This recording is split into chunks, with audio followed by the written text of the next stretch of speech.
Hey guys, thanks for tuning into the channel once again. So today I'm here to talk about a little bit of Canadian politics, as I mentioned in my video yesterday.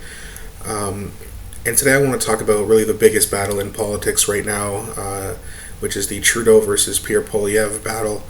And, it's getting really heated. They're really kind of going after each other. Um, and I really do think that Trudeau, as much as I did like him at first, for the first probably 2 or 3 years. But in the last 4 years, everything's just gone wrong, and now things are getting every day things are getting worse with inflation and lack of housing, lack of affordable housing. These are really big issues. Not to mention, as I mentioned in yesterday's video, talking about RFK Jr. and Marianne Williamson, that there's a lot of big ties between government and corporation. And that needs to stop, and that happens up here as well. So we need to definitely get rid of that. Now, in terms of who I think wins the election, which some people think that it could still happen this year. I don't think it will. I think that they're going to wait until 2025 to have the next election. And I really do think that Pierre Poilievre is going to win. I've never voted conservative in my life before, but I will be this time. That's for sure. We definitely need to get the Liberals out, and the Liberals for their party, they need to get a new leader as well. And I don't know, a lot of people still seem to like Trudeau, and it confuses me at this point. I get it if you liked him at first, but at this point it's everything's more expensive, and nothing that he's wanted to do has gone right. And then he uses a lot of buzzword terms like everything's misogynist or racist, and it's just he doesn't really have any good talking points. He just uses buzzwords. Now, in terms of Pierre Poilievre, he seems to be more of a populist, anti-corporation. I haven't heard him talk too much about war, although I do need to catch up on that a little bit. But honestly, out of all the top three people that you can vote for right now between Trudeau, Singh, and Poilievre, honestly, I don't really trust either one of them.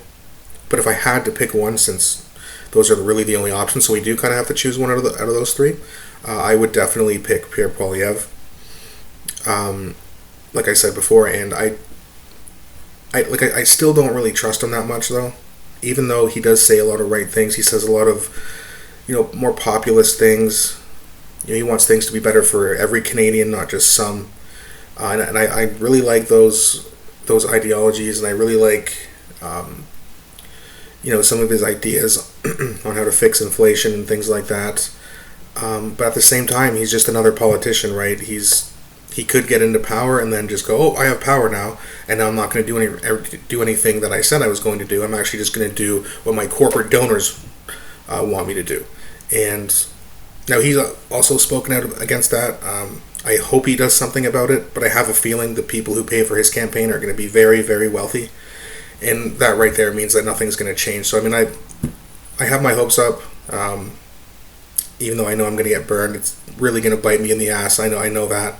Just like every time a politician that someone wants to get in wins, they get bitten in the ass, because that's just the way politics works. And hopefully that starts to change. But in order for that to change, more people need to start speaking up. And if Pierre Poilievre doesn't do it, then we need to get a new leader who is actually a populist and really wants what's best for Canadians. Because if it's not Pierre Poilievre, then I don't know who it's going to be. And that's a little bit troublesome. So, hopefully Pierre Poilievre does continue to have a good campaign. Hopefully he continues over the next couple of years to be as strong and show that show that he would be a good leader. Seems to be a good conservative leader. So that's a decent start, I guess. But yeah, hopefully. I say hopefully a lot because I'm not really that hopeful. I'm just kind of really trying to punch it in there because, not having hope is definitely not good. But it is hard to believe that someone's going to actually come in here and really fix the issues that need to be fixed. And like I said, nothing is going to be fixed in this world until we fix the top issues within politics, which is big corporations, right? They need to be out of the pockets of our politicians. Our politicians need to be working for us because we are supposed to be the bosses. But right now, you actually have just the top wealth, the top people in the top wealth group. They're the ones who have the most power. And they're the ones who actually have socialism. They're the ones owning everything. And we get nothing. and we definitely need that to change. So hopefully Pierre Poilievre can get that done. Hopefully the damage isn't too bad in the next couple of years, even though it's, I mean, I don't know, I don't really see anything getting better in the next couple of years, but hopefully it doesn't get too much worse. And hopefully we can just hang on until we get some new leadership in there, and then hopefully things start to change.